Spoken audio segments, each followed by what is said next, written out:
Be me, 28-year-old woman who cares deeply about social justice and equality. Work as a marketing coordinator for a non-profit that focuses on community outreach. Spend most of my free time engaging in meaningful conversations about systemic issues and advocating for marginalized voices. Have always prided myself on being progressive and enlightened about important topics. Especially passionate about mental health advocacy and breaking down harmful societal expectations. Regularly share thoughtful posts about the importance of emotional vulnerability and seeking help. My social media feeds are full of resources about therapy, self-care, and supporting those who are struggling. Friends often come to me for advice because they know I'm well informed about these issues. Feel like I'm making a real difference by raising awareness and challenging toxic norms. Have a younger brother named Nolan who's 24. We used to be really close growing up, but drifted apart as adults. He's always been the quieter, more introspective type compared to my outgoing personality. Works as a software developer, keeps to himself mostly, lives about an hour away in his own apartment. We'd see each other at family gatherings and text occasionally, but nothing too deep. About 3.5 years ago, Nolan started seeming different. Noticed he looked thinner, seemed tired all the time, would make excuses to leave family events early or sometimes not show up at all. Mum kept asking if I knew what was wrong with him. Honestly thought he was just being dramatic or going through some quarter-life crisis phase. Figured he'd snap out of it eventually, like most people do. One evening in late fall, Nolan called me out of nowhere. Hadn't heard from him in like 2 months, which wasn't unusual, but his voice sounded weird, shaky almost. Said he needed to talk to someone and asked if I had time.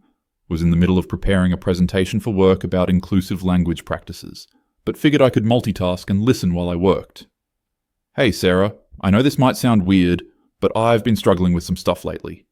Immediately assumed he meant work drama or relationship problems. Started half listening while I continued typing my slides. What kind of stuff, Nolan? Work being stressful?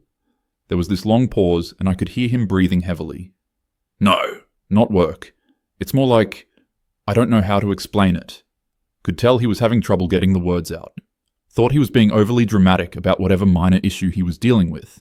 He started explaining how he'd been feeling really overwhelmed and scared about everything. Said he couldn't sleep most nights and felt this constant sense of dread. Mentioned having panic attacks at work and feeling like he couldn't function normally. Was going into detail about how even simple tasks felt impossible. How he'd been isolating himself because being around people felt overwhelming. Honestly thought he was just being weak and making excuses for being antisocial. Kept working on my presentation while he talked. Was getting kind of annoyed because I had important work to finish. And here he was complaining about feeling overwhelmed by normal adult responsibilities. Figured he just needed some tough love and a reality check. Started giving him what I thought was helpful advice about time management and prioritizing. Nolan, everyone feels stressed sometimes. You just have to push through it. Maybe you need to get better at organizing your schedule. Have you tried making to-do lists? That always helps me stay focused. Could tell he was getting frustrated with my suggestions. Voice started sounding more desperate as he tried to explain. Said it wasn't about being disorganized, that something felt genuinely wrong. Mentioned he'd been researching symptoms online and thought he might have depression or anxiety. That's when I really started getting irritated. Felt like he was trying to self-diagnose with trendy mental health terms. Thought he was just looking for labels to excuse his lack of motivation. See this all the time with people who want to blame their problems on mental illness instead of taking responsibility. Even though I advocate for mental health awareness, I know the difference between real, clinical issues and just being weak. Look, Nolan, I know everyone likes to throw around terms like depression and anxiety these days. But you can't just use those as excuses every time life gets a little challenging. Sometimes you need to just man up and deal with your problems instead of wallowing. Told him he was being weak and that he needed to stop making excuses. Said he should focus on building resilience instead of looking for reasons to avoid responsibility. Suggested he start exercising more and maybe read some self-help books. The silence on the other end of the phone was deafening. Could hear him breathing, but he wasn't responding to anything I was saying. Figured my tough love approach was finally getting through to him. Thought he was processing my advice and realizing I was right. Nolan, are you still there? His voice came back completely different, flat and cold. Yeah, I'm here. Thanks for the advice, Sarah. Said he had to go and hung up before I could respond. Didn't think much of it at the time. Assumed he was embarrassed that I called him out on his victim mentality. Figured he'd come around once he started taking my suggestions seriously. Went back to working on my presentation about supporting marginalized communities. Felt good about giving him the reality check he needed. Days turned into weeks and didn't hear anything from Nolan. Mum asked if I'd talk to him because he wasn't returning her calls either. Told her he was probably just going through a phase and needed space. Assured her that I'd given him some good advice and he was likely working on himself. Didn't mention the specifics of our conversation because I didn't want her to worry unnecessarily. Christmas came and Nolan didn't show up to family dinner. Said he was sick and couldn't make it. Mum was really worried, but I convinced her he was probably fine. Told her he was just being antisocial and would come around eventually. Spent the holiday talking about my work with the non-profit and recent advocacy campaigns I'd been involved in. Months passed and still no contact from Nolan. Occasionally would see him post something generic on social media, so knew he was alive. But he never responded to my messages or calls. Started getting annoyed that he was holding a grudge over me trying to help him. Felt like he was being immature and punishing me for caring enough to give him honest feedback. Meanwhile, my advocacy work was going really well. Had started a monthly discussion group about mental health stigma and toxic masculinity. Regularly posted about the importance of men being allowed to express emotions. Shared articles about how harmful it is when society tells men to toughen up instead of seeking help. Felt proud of the awareness I was raising about these critical issues. Friends would comment about how insightful my posts were and how much they learned from me. About a year after our phone conversation, tried reaching out to Nolan directly. Sent him a long text explaining that I understood he was upset, but that sometimes the people who love us most have to tell us hard truths. Said I hoped he'd taken my advice and was in a better place now. Told him I missed him and wanted to rebuild our relationship. Message was read but never got a response. Tried a few more times over the next couple years. Birthday messages, holiday texts, casual check-ins. Everything was always read but never answered. Started feeling hurt and confused about why he was cutting me out so completely. Thought maybe he was dealing with some deeper issues that I didn't understand, but still believed my advice had been sound even if my delivery was harsh. Mum would occasionally update me about Nolan. Apparently he'd started seeing a therapist and was doing better. Had gotten a promotion at work and seemed more stable, but still wouldn't talk about me or explain why he'd cut contact. Would change the subject whenever she brought up family relationships. Made me feel like I was being painted as some kind of villain in a situation where I'd only tried to help. Fast forward to last month, 3 years after our last conversation. Mum asked me to help clean out the storage room at her house. Found a bunch of old boxes from when Nolan moved out of his childhood bedroom. Most of it was just random teenage stuff and old electronics. But at the bottom of one box was a notebook I'd never seen before. Looked like a journal he'd been keeping around the time of our phone call. Knew I probably shouldn't read it, but curiosity got the better of me. Thought maybe it would help me understand what had gone wrong between us. Figured if he'd wanted it to stay private, he wouldn't have left it behind. Started flipping through pages of his handwriting. First few entries were pretty mundane stuff about work and daily activities. But as I kept reading, started seeing mentions of feeling off and struggling to concentrate. Descriptions of lying awake at night with his heart racing for no reason. Detailed accounts of panic attacks that sounded genuinely terrifying. Wrote about feeling like he was losing his mind and didn't know what was happening to him. One entry described an incident at work where he'd had to lock himself in a bathroom stall. Because he felt like he couldn't breathe and thought he was having a heart attack, wrote about how embarrassed he was and how he'd made an excuse about food poisoning.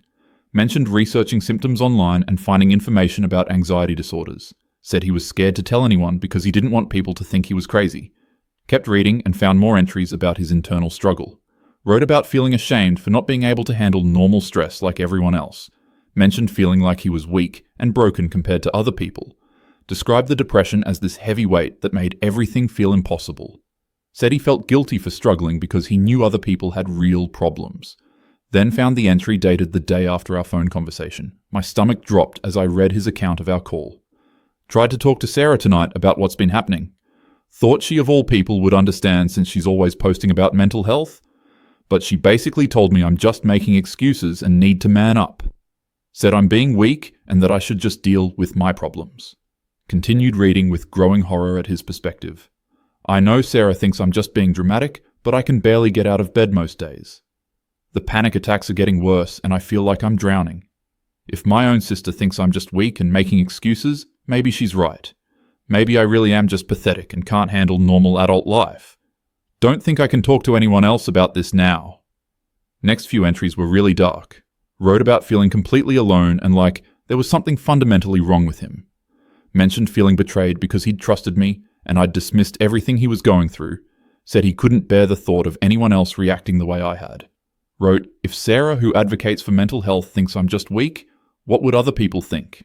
Found entries where he'd researched therapists but was too scared to make an appointment. Worried they would also think he was just making excuses or being dramatic. Wrote about feeling like he couldn't trust his own perceptions anymore.